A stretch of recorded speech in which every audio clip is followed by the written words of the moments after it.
Hi అండి, అందరికీ నమస్కారం. ఎలా ఉన్నారు? బాగున్నారా? మొన్న ఒక వీడియోలో చెప్పాను కదా, నేను ఒక రెమెడీ చేశానని, పిల్లలు పడిపోతే దెబ్బల కోసం అని చెప్పేసి. అది ఈ మొక్కలతోనే చేశాను. ఈ మొక్కల పేరు ఉత్తరేణి అంటారండి, గుర్తుపెట్టుకోండి. ఉత్తరేణి అంటారు. వీటిని గుర్తుపట్టడం చాలా ఈజీ. వీటిని వేర్లతో సహా ఉపయోగించుకోవచ్చు. చెట్టు ముదిరిన తర్వాత ఈ విధంగా ఒక ముళ్ళు లాంటివి వస్తాయి. అవి మేము నడిచేటప్పుడు మా డ్రెస్సులకి అవి గుచ్చుకునేవన్నమాట స్కూల్కి వెళ్ళే టైంలో.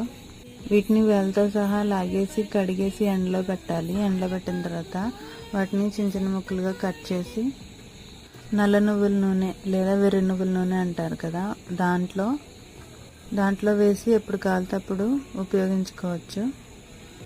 వీటిని ఎండబెట్టడం ఒకటే పని, పెద్ద పని కూడా ఉండదు. నచ్చితే లైక్ చేయండి, సబ్స్క్రైబ్ చేయండి.